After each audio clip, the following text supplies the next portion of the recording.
Good morning. Happy Sunday. Um, Today is, I guess, just like any other Sunday.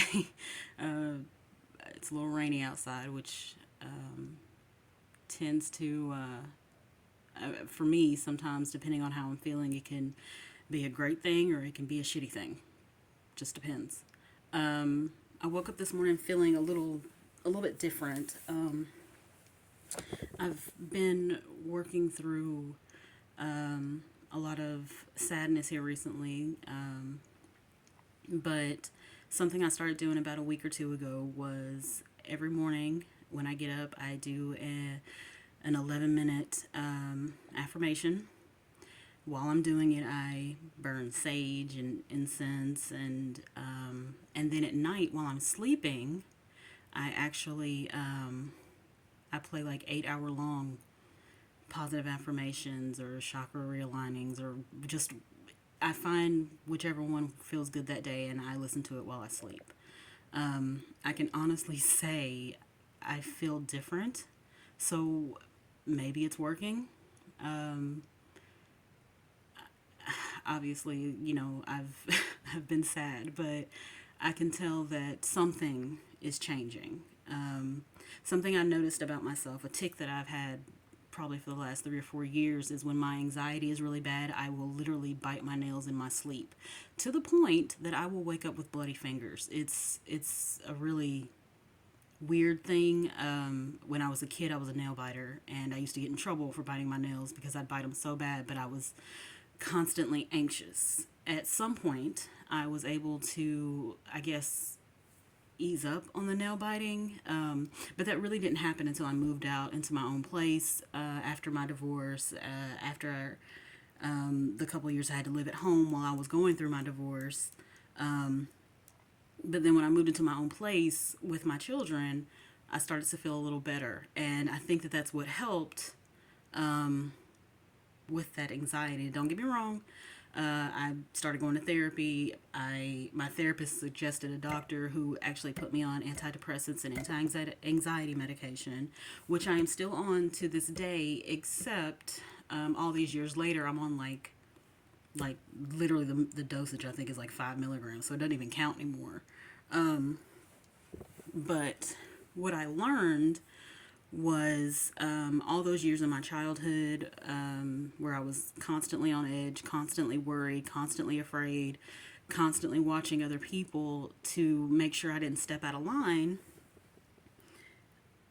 None of that was actually my fault. All of that came from my narcissistic parent.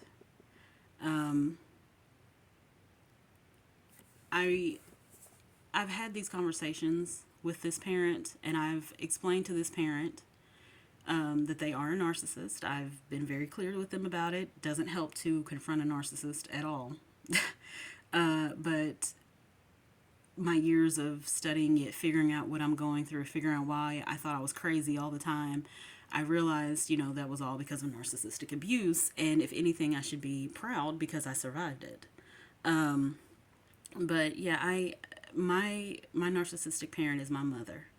Um, I didn't know anything about narcissism when I was a child. I mean, how could I know? I didn't even know that word, I think, until I was about 26. And oddly enough, I was in my kitchen in my apartment where I live with my kids, and I think I had just had a conversation on the phone with my mom, and it didn't go well. But I just heard in my head, which sounds crazy, this narcissistic woman is killing me. And I was like, what the fuck is that? So of course, my first thought is, where did that come from? Not only am I stressed the fuck out, now I'm hearing voices. What the hell? But I looked it up. I just looked up the word narcissism, and it has been a long journey ever since then. Um, I have to remember that as painful as some of the things that I went through as my childhood, as painful as some of those things were, I try to remind myself that there's a real good chance that my mother went through the same things herself as a child. Um, some of the stuff she's told me about my grandfather, my grandmother, it all would suggest that she was just as much parentified as a child as I was, if not more, because you have to remember the time that my grandparents grew up and the time that their parents grew up raising them. No one really paid attention to emotions. And you have to remember that those times were difficult. I can't even begin to imagine how difficult it must have been to grow up in like the 20s and the 30s and the 40s, especially being black. And so I try to remember that even though my mother did a lot of things in my life that really hurt me, she's probably hurting too. Or she was so badly in her childhood that she never developed empathy. She never developed the ability to care for people outside of herself because she was never cared for. And I see that as very sad. It doesn't excuse the pain that I experienced, but I try to remember those things when I get really angry with her. She told me, that there was a very strong chance that my grandfather had mental illnesses, like real ones, possibly, I don't know, borderline personality disorder, or he might have even heard voices. She said that there would be times that they would all just be home, minding their own business, kids in their room, whatever, and my grandfather would just yell, "I heard what you said about me," and or "Stop talking about me," or just crazy things like that. And no one had said a word. So I believe it's completely possible that my grandfather had some things that mentally were probably very alarming to his children, and obviously to my grandmother too, his wife. But what I've learned about narcissism is it comes from an extreme neglect in childhood. And if that's the case, then it would explain why my mother grew up the way that she did.